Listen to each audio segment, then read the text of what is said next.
From the devastating battle going on in Congo between the Congolese army and M23, a soldier's video has rattled the entire world.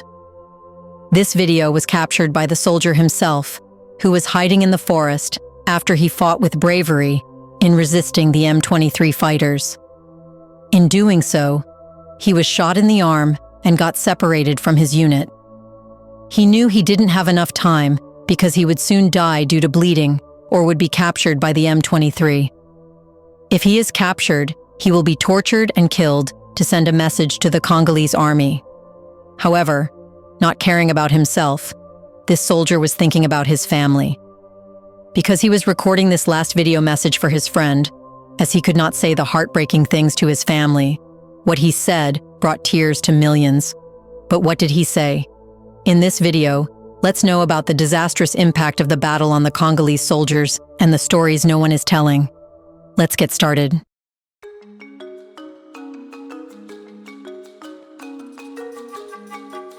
A war zone does not pause for moments of grief. Gunfire continues, explosions echo, bodies fall, and the world moves on. Names of the fallen are rarely spoken beyond the battlefield, their sacrifices swallowed by the chaos of war. But sometimes, a single voice cuts through the noise, a voice that refuses to be forgotten. A message was recorded by a wounded Congolese soldier moments before his life slipped away. His final words, spoken into the camera of his phone, would send shockwaves through the nation. This young soldier, his uniform stained with blood, had been left behind. The unit had moved on, but he had not been able to follow. A gunshot wound to the arm had weakened him, the pain growing sharper with every passing moment. The dense forests of eastern Congo had become his final resting place. His phone had been gripped in trembling hands, its lens capturing a face marked with exhaustion, pain, and the quiet acceptance of fate. He was trying to record his last message, not meant for the world, not even for his family, but for his best friend because he did not want his loved ones to see him like that. The soldier, whose name remains undisclosed but whose sacrifice will never be forgotten, had been shot in the arm and separated from his unit during an intense firefight. He had taken refuge in the dense forests surrounding Goma, but he knew his fate was sealed. He wasn't going to make it. The sound of gunfire crackled in the background as he recorded what would be his final words. In the video, his voice was weak but steady, carrying the weight of a man who had accepted his fate but refused to let his death be meaningless. He did not cry, did not beg for help because he knew none was coming. Instead, his concern was for his family. To his friend, he said that he was in a bad situation because he was shot in the arm and knew he wouldn't survive. He made it clear that it was not about him anymore. He did not care for himself, not even in his final moments. What mattered to him was what he was about to say next. Talking while looking at the camera on his phone, he pleaded with his friend to take care of his family when he was gone. He asked his friend to give his family his money, his pension, and his war bonus. He said that everything belonged to them, not him. He said that the documents that say where to send it are in the pocket of his uniform. Yes, he wasn't thinking about himself. He wasn't thinking about the pain in his arm or the blood soaking through his uniform. He was thinking about his wife, his children, and the life they would have to live without him. This video spread like wildfire, not just among fellow soldiers, but across Congo, stirring something deep in the hearts of the people. This was not just another soldier lost in battle, but a father, a husband, a son, a brother, and a friend. As the battle in Goma rages on, the tragic truth remains. There are hundreds of soldiers just like him, men who will die alone, in the forest, on the battlefield, never making it home to their families. One such man is Loyus Calvin Moagi, a 28-year-old South African soldier who also died on the battlefield during a clash with M23 rebels in the Democratic Republic of Congo. Lewis was among 9 South African National Defense Force soldiers who lost their lives in a fierce 2-day battle near Goma, the conflict-ridden city in eastern North Kivu province. His family, after desperately trying to contact him, had their worst fears confirmed when SANDF officials arrived at their home with the devastating news. Louis was from Ga-Sekororo outside Polokwane in Limpopo, South Africa, and was deployed to the UN peacekeeping mission in the DRC in April 2024.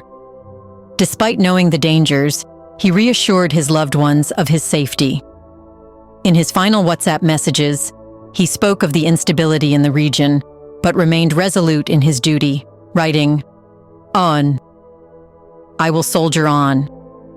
His last conversation with a relative hinted at the growing insecurity, yet he believed he would return home in 2026 after completing his mission. However, his last seen status on WhatsApp raised alarm within his family, and attempts to reach him failed. When SANDF officers knocked on their door that night, the family immediately understood the grim reality. Louis was inspired by his mother's military service and had long dreamed of joining the South African Army. After completing his electrical engineering degree, he enlisted in 2018 and worked tirelessly to fulfill his ambitions. His grandfather, Monageng Moagi, described him as strong-willed, determined, and confident, qualities that carried him through his military training and deployments. However, his service in the DRC was full of challenges. With years of war plaguing eastern Congo, Louis was stationed in one of the most volatile areas of the continent. Despite assurances that he would return safely, his deployment turned fatal as M23 rebels launched an aggressive offensive that pushed back UN and Congolese forces. Before we continue further, tell us, are you enjoying the video? If yes, please like and share the video and subscribe to our channel to watch more videos on Black Africa. Let's continue now. For Louis' family, his death is an unbearable loss. His grandfather, Monageng Moagi, recalled their last conversation on Christmas Day, during which Louis apologized for missing family gatherings, but promised to return safely. His daughter, only 4 years old, will now grow up without her father, a cruel twist in a war far removed from South Africa. The SANDF confirmed that Louis's remains, along with those of the other fallen soldiers, will be repatriated after post-mortem procedures are completed. The families, however, are left waiting in anguish. As the Democratic Republic of Congo plunges deeper into chaos, much of the world's attention has been focused on the geopolitical implications, rebel advances, and mineral exploitation driving the conflict. What is rarely discussed, however, is the personal cost of war, the Congolese soldiers who are dying in battle, and the devastating impact this has on their families. Tragically, the streets of Goma are littered with the bodies of dead Congolese soldiers, casualties of a battle that seems never-ending. In the past few days alone, more than 100 people have been killed, and over 1,000 wounded as the Congolese army fights to push back the M23 rebels. But behind these statistics are individual lives, men who had families, responsibilities, and dreams that have now been shattered. Each fallen soldier leaves behind grieving parents, widowed wives, and fatherless children, families that relied on them for survival. In a country where poverty is already widespread, the death of a soldier means much more than just emotional devastation. It means economic catastrophe for their loved ones. These families, often living in modest homes or refugee camps, now face an uncertain future with no financial support, no protection, and no one to speak for them. When a Congolese soldier dies in battle, his family does not receive government pensions, compensation, or the kind of support systems available to soldiers in wealthier nations. Instead, they are left to fend for themselves, struggling to afford food, rent, and education for their children. The reality is heartbreaking. For the wives of fallen soldiers, life becomes even more difficult. Many are young women, some with infants, who now have no means of income, no property, and no social safety net. Widowed overnight, they are forced to rely on relatives or charity, or worse, they may be left homeless with no one to turn to. The children of these fallen soldiers are perhaps the greatest victims of all. They have not only lost their fathers, but also their chance at a stable future. Many will be forced to drop out of school, as their families can no longer afford the fees. Some may even be forced into child labor or recruited by militias, perpetuating the very cycle of violence that claimed their father's life. For these families, there are no grand funerals, no televised ceremonies, and no national days of mourning. Their grief is silent, their suffering invisible to the rest of the world.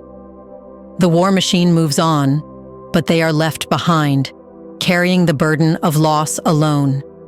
For the soldiers still fighting, the thought that their families would be totally devastated and left helpless continues to linger as they fight enemies. However, the emotional toll on soldiers still fighting is another layer of suffering that few acknowledge. As M23 rebels advance, over 1,200 Congolese soldiers have surrendered, retreating to a UN base at the airport. That's because they prefer surrendering, which gives hope of them returning to their families and again playing their roles as breadwinners. Many of these soldiers feel betrayed by their own government. They fight in brutal conditions with limited food, little ammunition, and no medical support, while their leaders remain in the relative safety of Kinshasa, making speeches about patriotism. How does a soldier continue to fight when he knows that if he dies, his family will receive nothing? But the plights do not end here. After exhausting and using soldiers with families, the Congolese government has now called for young men to join the military, urging them to take up arms against the M23 rebels. But what guarantees do these recruits have? If they die, will their families suffer the same fate as those who have already been lost?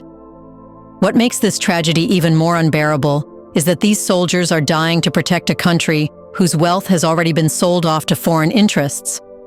The minerals they fight over do not belong to the Congolese people but to Western corporations, mining companies, and corrupt elites who strike deals behind closed doors. This is the bitterest truth that few are willing to acknowledge. The government asks them to sacrifice their lives, but when they die, their families are left to suffer, while international companies continue exporting billions of dollars worth of minerals from Congolese soil. What do you think? If the decision-makers of battles actually experience the pain of soldiers and their families, will they ever decide to continue fighting? Isn't it true that the battles and fights in African countries hurt soldiers and their families the most? In the comment section right below, share your thoughts on the ongoing fight between the Congolese army and the M23, impacting hundreds of thousands of people. Do you want to watch more videos like this one? If yes, subscribe to our channel and press the bell icon next to it. We bring videos on Black Africa, its history, rich arts and culture, and things the world should know about. Thanks for watching, and until the next video, stay tuned.